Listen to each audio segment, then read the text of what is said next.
রহমতুল্লাহি ওয়া বারাকাতুহু। সম্মানিত দেশবাসী, আমি cancer specialist doctor SM. Sarwar. বিশেষ করে আপনারা জানেন যে সারা ওয়ার্ল্ডের ডাক্তারদের বক্তব্য একসময় ছিল যক্ষ্মা হলে রক্ষা নেই, এখন বক্তব্য হলো ক্যান্সার হলে রক্ষা নেই।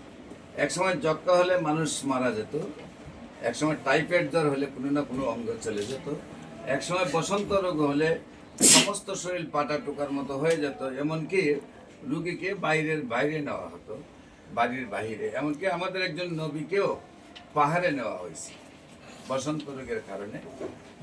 এমনকি ডায়রিয়া হইল গ্রামের পর গ্রাম মানুষ মারা গেল। সেই রোগগুলি যখন কোনো ভিত্তি নেই, সম্পূর্ণরূপে এখন সুস্থ হয়।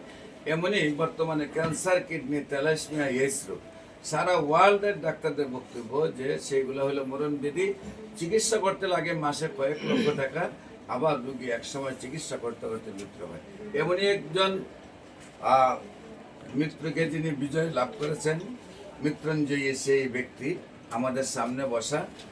ব্লাড ক্যান্সার রোগী, আপনারা জানেন ব্লাড ক্যান্সার হওয়া মানেই তাকে প্রতি মাসে 10 ব্যাগ 15 ব্যাগ 20 ব্যাগ পর্যন্ত রক্ত দিতে হয়। 1 দিন 2 দিন পর রক্ত দিতে হয়, 3 দিন 4 দিন পর রক্ত দিতে হয়, এমন একটি অবস্থা হয়ে যায়। তো বিশেষ করে সেই ব্লাড ক্যান্সার রোগী মৃত্যুঞ্জয়ী সেই মানুষটার নামও রঞ্জন চক্রবর্তী, নাকি? আপনি তো রঞ্জন চক্রবর্তী। আমরা শুনবো সেই গল্প, আপনি কিভাবে সুস্থ হয়েছেন। বিশেষ করে আগে বলেন আপনার নাম। রঞ্জন চক্রবর্তী।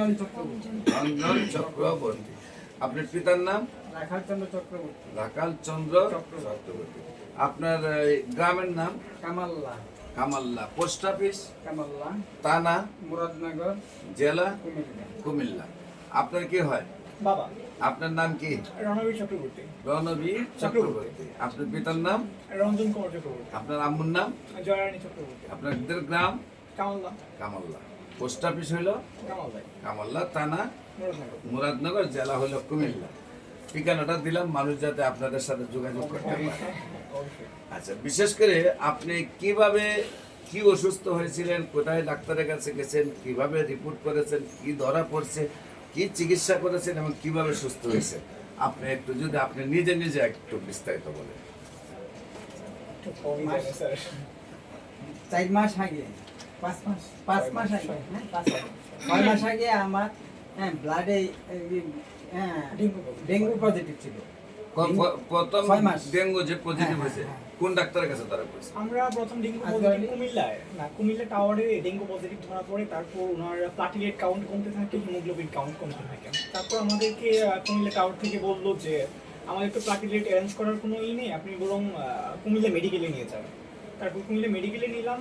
কুমিল্লা মেডিকেলে রাত্রিবেলা 9:40 সময় আমাদেরকে বললো উনি হার্ট অ্যাটাক করছে। তারপর আমরা সেখান থেকে কুমিল্লা থেকে প্রথমে আনলাম যে ঢাকায় বারডেমে ওনাকে রাখলো না, বললো যে রুগীর কন্ডিশন একটা ভালো না, আপনারা অন্য জায়গায় ট্রান্সফার করে নিয়ে যান। তারপর ধানমন্ডি পপুলারে নিলাম। ধানমন্ডি পপুলারে নেওয়ার পর ওনারাও দেখলাম যে মানে হেজিটেট ফিল করছে ওনাকে রাখার জন্য আর কি। ওনারা বাহানা বানাচ্ছে যে আমাদের দিকে নেই, মানে ওনার কন্ডিশন খুব খারাপ ছিল। তারপর আমাদের ডাক্তারে হেঁটে শুনে বুঝছে, হ্যাঁ ডাক্তার না, এই যে যারা ছিল, হ্যাঁ দায়িত্বশীল হাসপাতালে যে পেশেন্ট রাখা ঠিক নয়। হ্যাঁ না, ওনারা বলছে যে পেশেন্টটাকে আইসিইউতে রাখতে হবে ইমিডিয়েট, কিন্তু আমাদের এখানে আইসিইউ খালি নেই, ওনাকে রাখার মতো কোনো স্পেস আমাদের এখানে নাই। আপনারা এখন যদি বলেন তাহলে আমরা কালকে সকালবেলা যখন আইসিইউ খালি হবে তখন ওনাকে আইসিইউতে শিফট করবো, এখন আমার কেবিনে রাখবো। তারপর আমাদের একজন জেঠু আছে, চন্দন রায় জেঠু, উনি মানে খবর নিয়ে আজগরলিতে একটা আইসিইউ সিট খালি পেলো ওইখানে। তারপর আজগর লিখতে পারবে ট্রান্সফার করলাম। তারপর ওইখানে আইসিইউতে ছিল একদিন।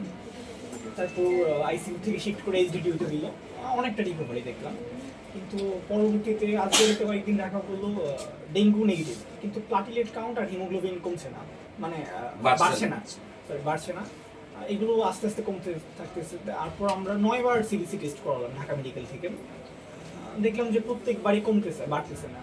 তারপর আজগরলির হেমাটোলজি বিভাগের হেড ডক্টর আছেন, ডক্টর নুরুল ফরহাদ স্যার, উনি বললো যে ওনার মনে হয় ব্লাডে কোনো একটা ইনফেকশন আছে, আমরা বন মিরু করে দেখি। তারপর ঢাকা মেডিকেলে বন মিরু করলাম, 4-5 দিন পরে রিপোর্ট আসলো, দেখলাম যে ব্লাড ক্যান্সার। তারপর আমরা মানে ওনার যে পজিশন এটা দেখে বুঝলাম না যে ব্লাড ক্যান্সার যে এরকম ভাবে হতে পারে, কারণ উনি মানসিকভাবে খুব স্ট্রং ছিল আর শারীরিকভাবে খুব স্ট্রং ছিল।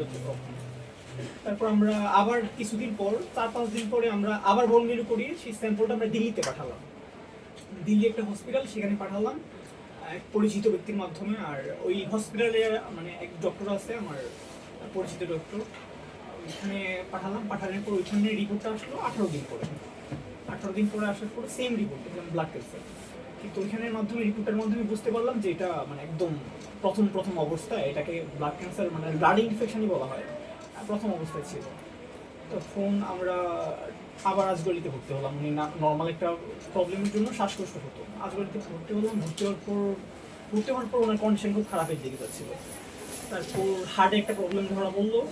আবার এই ক্যান্সার সমস্যাটার জন্য ওনারা সিদ্ধান্ত নিল যে ওনাকে কিমোথেরাপি দেওয়া হবে। তারপর কিমোথেরাপি দেওয়া হবে, এই সিদ্ধান্তের মধ্যে কিমোথেরাপি যেদিন শুরু করবে সেদিন সিভিল লাইন করতে আসলো। সিভিল লাইন করতে আসার আগে ওনারা ডক্টর একটা ইকো করালো। সিভিল লাইন করতে আসছে, তখন দেখলো যে ইকো রিপোর্ট খুব খারাপ, সিভিল লাইন করা যাবে না, ওনাকে কিমোথেরাপি দেওয়া যাবে না।